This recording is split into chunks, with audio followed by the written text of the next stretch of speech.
Hello everybody and welcome back to another episode of the Points of Articulation. My name's Dave and if you're new to the channel, welcome. Today I'm looking at the Star Wars Shadows of the Empire - Rendar's Outrider. The Outrider was first seen in the novel Star Wars Shadows of the Empire by Steve Perry. Now if you do have an eagle eye, you might have seen this in a special edition of Star Wars flying over Mos Eisley in A New Hope. Now a little fun fact about the Outrider, this is actually a modified YT-2400 light freighter, captained by Rendar and his droid co-pilot Lebo. Yes, I know he has a bigger droid name, but I always call him Lebo. L-E-B-O, Lebo.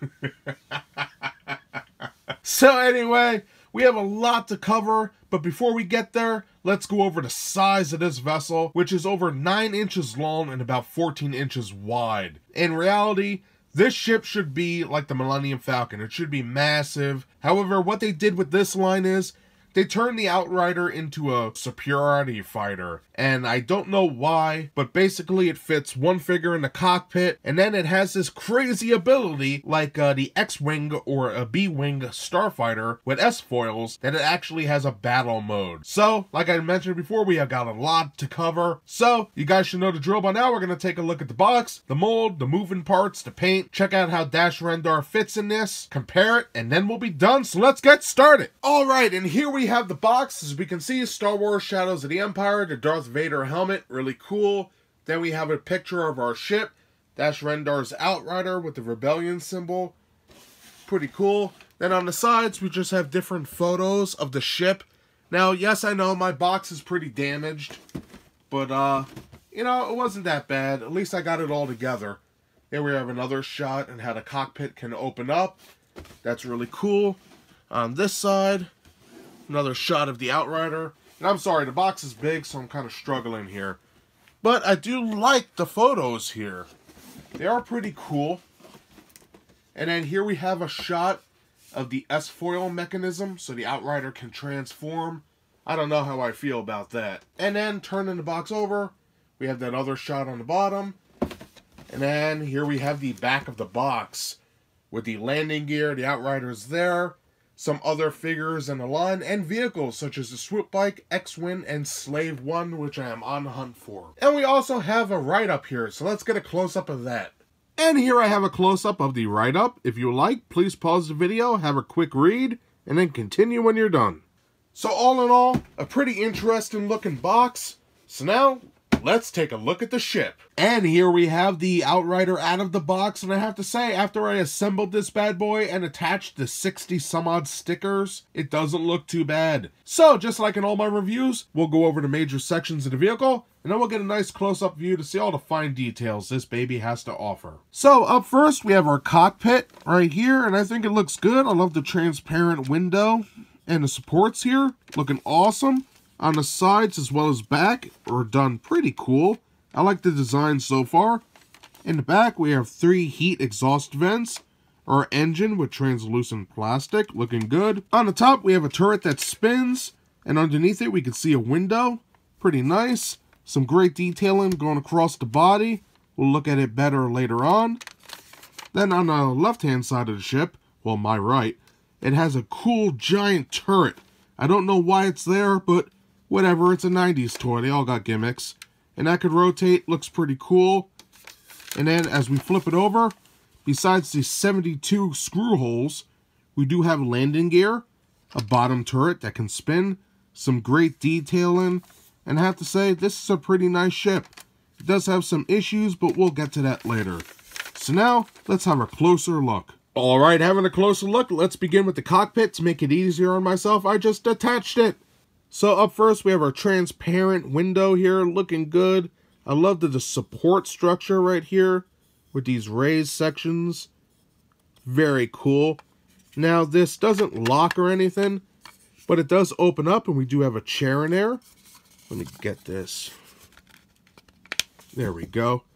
Now, inside of there, you can see the chair is nicely detailed. Little control panel there with a sticker on it. And the chair can rotate. So that's kind of cool. So let me get this cap on real quick. The cockpit window. Now, in reality, the ship doesn't have anything that opens here.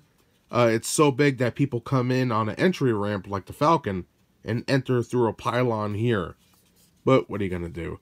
Now, the rest of the ship is nicely detailed, as you can see here.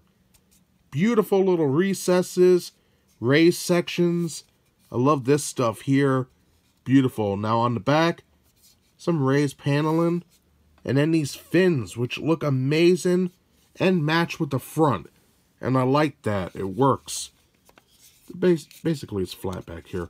But moving to the bottom, more raised paneling, little recessed sections. I love the line work here, more paneling. Fantastic stuff. On the bottom, look at all that. That is great stuff. I love the raised sections here. Copyright crap. And on the top, you can see more raised. Just beautiful work here. Love the little recesses as well. Fantastic stuff. On the side, we have a little trench running through here. Very nice. Okay, so that just about does it for this piece. So now let's take a look at the rest of the ship. Now looking at the rest of the vessel, we can see that the cockpit section right here, this is where it should attach. But we'll begin going down the trench here, and then we'll look at the front and the back. We can see some great detail in here. I love this stuff. This is great. We have our gunner window with our cannon, which is nicely done. Could have been better, but you know what? For a 90s toy, it's pretty cool. I would have loved if this would have went up and down, but it is what it is. Moving down, we can see some more of that beautiful detailing. Then we have our gun, which is nicely done. A giant turret. Some beautiful line work, molding. Great stuff on the back. It's just flat with a sticker. And then rounded on the top and bottom. But the barrels do look quite well. I think that looks great. Beautiful stuff. And it does rotate. We'll look at that later. On the main body, tons of line work, little recesses. This is beautiful stuff. I just love this. I'm tempted to put a black wash on here to make it look dirty. So all these lines fill out. But I just don't want to ruin it at the moment. But a magnificent piece here so far. I love the detail. And the recess section here.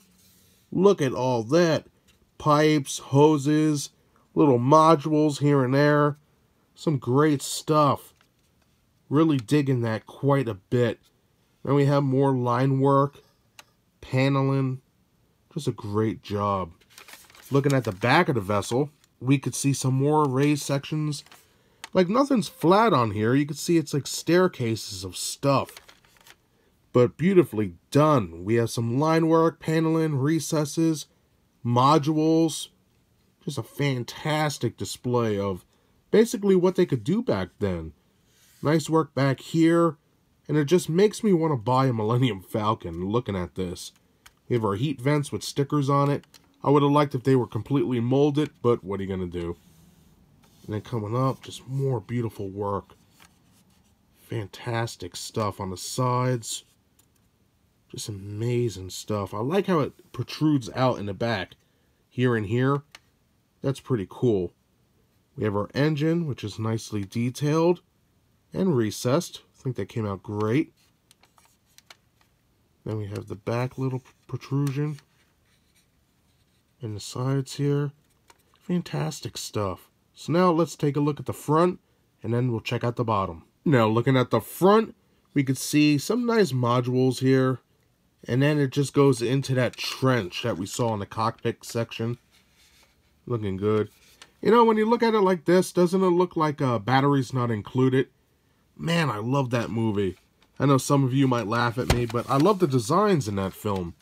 All those little robot spaceships. Pretty cool.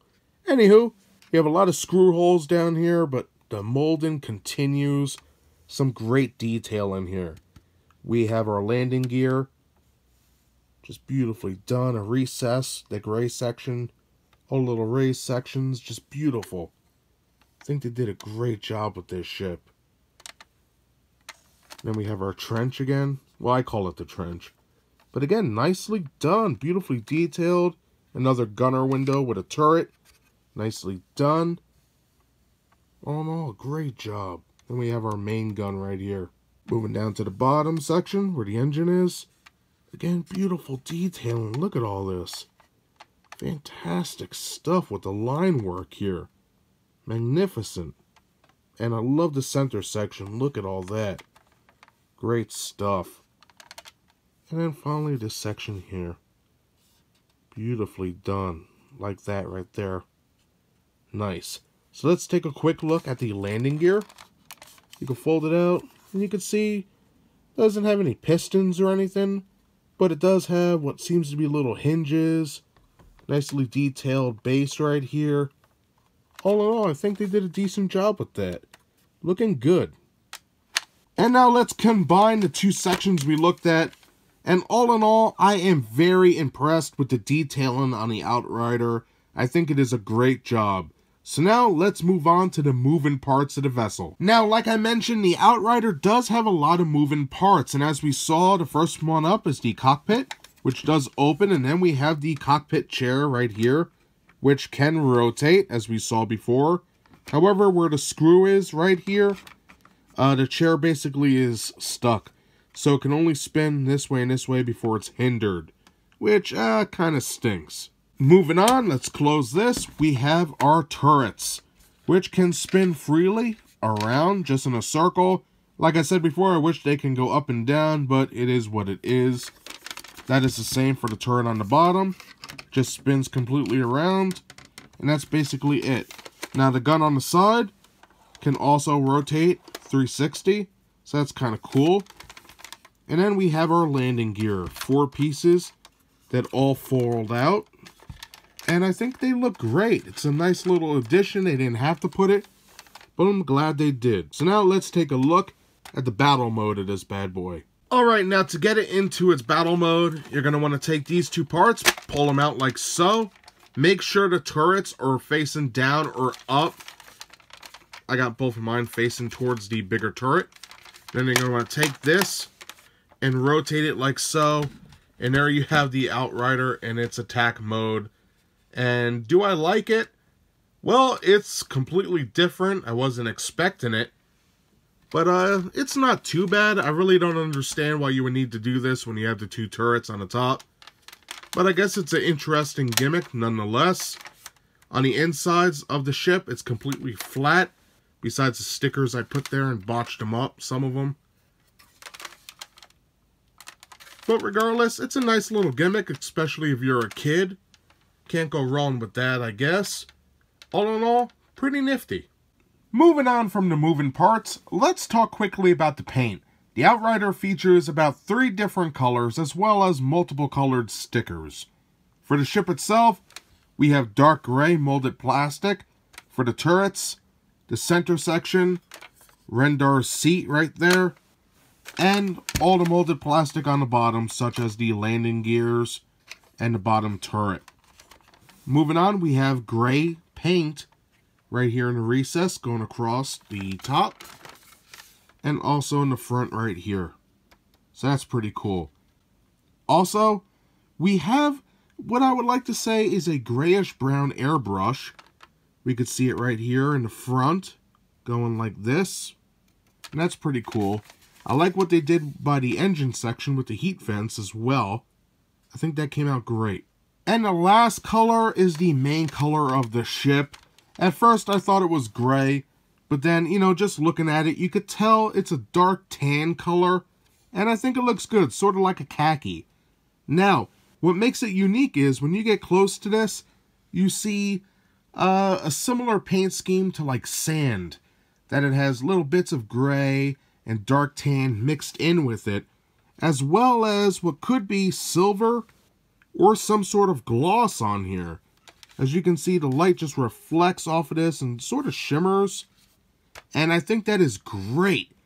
Really interesting. And the paint is solid throughout the whole ship. I think they did a decent job with the color choices, for real. No BS there. All in all, a nicely painted ship. Pretty damn good. So now, let's see how Dash Rendar could fit in this bad boy. Now for the moment of truth, let's get Dash Rendar into the cockpit. Now for the video, I detached the main body and the front of the cockpit. Here we have Dash Rendar. And a lot of people say it's a tight fit, and it is. I can never get him in perfectly, but we're going to see what I can do today. So we'll push him in, get his front back, curse my fat fingers. But basically, that's basically it. And as you can see, he can rotate in there, everything functions, and that's pretty awesome. So let's get the front onto here again. Of course, now I can't do it. There we go, and as you can see, he fits quite well. Pretty cool. And for a quick size comparison with Dash Rendar's Outrider, seen right here, on the left-hand side, we have all the Power to Force figures I've reviewed so far. Darth Vader, C-3PO, R2-D2, Luke Skywalker, Yoda, Obi-Wan, a Sand Trooper, and Nine Nub. And if you would like to see any of these reviews, look in the description below. All in all, some great figures and a cool looking vehicle. And that does it today for my review of the Star Wars Shadows of the Empire Dash Rendar's Outrider. Now, ever since I was a little kid, I always wanted this ship, and 20 some odd years later as an adult, am I happy with it? I'm gonna have to say I have mixed emotions. In one hand, I'm very happy I have it in my collection. It's a great looking vessel, and it does go with the Power to Force line. But on the other, there's two things that really bug me about it. First of all, it's not exactly accurate to the Outrider I know and love. And for that, you know, I'm a stickler for accuracy, but it is the Power to Force line, so whatever, I'll give it a little leniency on that. But what really irks me is, this ship's main play function is that it can transform or go into some sort of battle mode like an X-Wing or a B-Wing starfighter with its S-foils. Which is all fine and dandy. You know, you want to put a gimmick in there, fine. But you know what? There's no locking mechanism. As you can see right here, I have it on a flight stand, and it is all flopping all over the place. It would have been great if there was like little pegs in the center beam right here that went into the front and aft section of the vessel to make it lock in better. And I feel like they really dropped the ball with this. But besides my two gripes, this ship has some great detailing. The paint is very good. All the moving parts are nicely done. I do like the turrets and landing gear. So that's everything I have to say about this cool looking ship today. I hope you enjoyed my review. If you did, hit that like button. And if you'd like to see new reviews every Thursday, subscribe. Again, thank you so much for watching. I greatly appreciate it, and I hope to see you next time. Bye, everybody.